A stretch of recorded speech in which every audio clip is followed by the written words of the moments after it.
In this video, I want to discuss one of the most significant musical genres to come out of the Romantic period, and that musical genre is the art song. The art song definition of it is that it is a piece for solo voice and piano, where the piano serves as an accompaniment or maybe more of a collaborative artist in such a way that it plays an integral part of portraying what is expressed in the words of the song. The German term for this art song is Lied, not it's spelled like lied, but it's pronounced Lied. And the German word Lieder is the equivalent of a collection of art songs.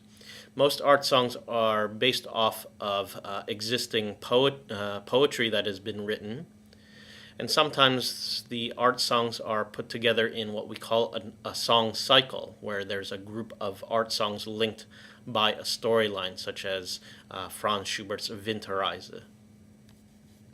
Speaking of Franz Schubert, he is the next composer on our list of studies. Franz Schubert lived from 1797 to 1828, born in Vienna and died at the young age of 31. But he had a large output for someone who died at such a young age. He wrote symphonies, string quartets, sonatas. All of these sound like very classical works, and various other types of piano works as well. But probably what Schubert is most known for is his collection of over 600 art songs. 600 art songs. And I think, at least in my opinion, I think Franz Schubert is probably the greatest songwriter of all music history. Because these 600 art songs, it's not just, sometimes you guys talked about in your discussion posts about these one-hit wonders. He was certainly not a one-hit wonder. I think a large bulk of these art songs that he has written are still memorable and performed even to this day here. And as far as these art songs, the context in which many of these were composed in, he lived with a lot of friends during his adulthood. He lived a type of bohemian lifestyle where he just loved to play music and compose music, and would even crash in other friends' houses where they would have parties where his music were played. I don't know if they have a picture in your textbook or not of the various Schubertiads that were hosted. On page 218. Look at page 218. You have the example of the one of the Schubertiad parties where he's performing at the piano, and then everyone's listening around the piano while someone else is singing. Most of his music that he was composing for the audience was for the middle class. He rarely mingled with aristocrats. And the example of the art song that I want to share with you is called the Erlkönig or the Erlking. It is a romantic art song composed by Schubert at the ripe old age of 18 years old.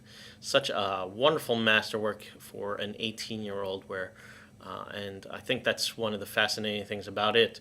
At least I think it should be for you guys as college students. This is a work by someone who was, mostly younger than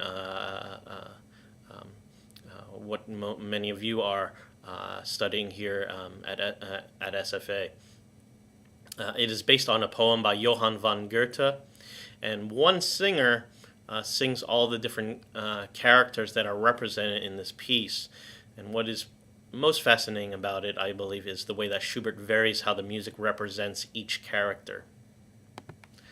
The characters in this Erlking art song there's a narrator, there's someone who kind of sets the mood of the story, and then there's a father, and the father is bringing his son who is sick or ill with some type of ailment that is not revealed to the listeners, which kind of makes it a little bit. I mentioned about that romantic intentional ambiguity, and I think that is the case in this particular plot line. And then there's the Erlking. The Erlking. The Erlking is the king of the elves. All right, and when we think of elves, we might be thinking of nice Lord of the Rings elves, or the Keebler elf from the those cute commercials. But it's not a good elf, but it's actually an evil elf symbolizing death. All right, and there's actually horses that are represented in this art song, and I wanted to share that with you as well. Now, the Erlking, composed in 1815, the piano accompaniment actually portrays that horses galloping and conveys the tension throughout this piece here. So if you look on page 222, you'll see the G octaves played in the right hand of the piano part. March schnell, fast. And if you ever try playing these octaves at the piano like this, and it does that for a very long time, you have to kind of pay the piano accompanist a little bit extra to pay for the surgery that might be required for the tendonitis or carpal tunnel syndrome that could result from this particular piece. I know that it's been causing me some nightmares here as well. And then there's this haunting minor key motive that goes on in the left hand. Usually we think of the left hand as the accompaniment, but the left hand actually has the this motive that goes.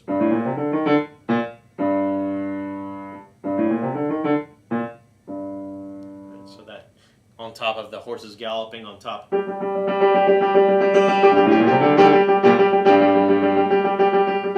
So that kind of sets the mood for the whole piece here. Now the father sings in a low register in this minor key, trying to comfort the son through this dark setting. And the son sings in the high register in a minor key. I mean, I'd like you to read through the whole vocal music guide here on pages 223 and 224, conveying his anxiety, crying out to his father here, my father, my father, and crying out in a forte dynamic level to kind of convey the fear that he sings, that he experiences there. Now it's interesting, the way that the Erlking is portrayed is not in a minor key. We talked about how minor usually represents this sad and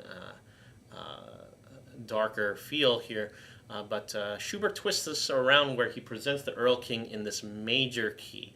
If you look at the top of page 223, you have this.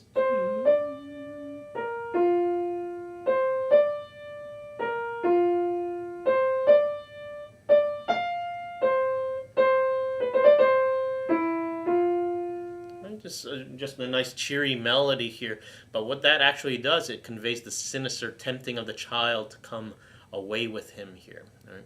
What's kind of spooky or creepy about this is that the father does not see the Erlking, and is actually and he's just kind of appearing in these images to the young child here, in this tempting tune sung at a pianissimo dynamic level, kind of this real creepy stalker type of mood that Schubert is creating for this piece. Two YouTube videos that I'd like you to check out. One is of actual performance of my favorite performer of this Erlking, and maybe of all Schubert art songs, Dietrich Fischer-Dieskau, a great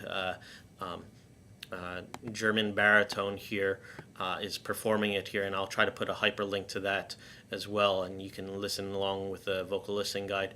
And also to help you visualize the Erlking a little bit more, someone made this nice dramatization of the whole Erlking story, along with a recording of Dietrich Fischer-Dieskau's performance of the Erlking. So check those videos out and read along with the vocal listening guide.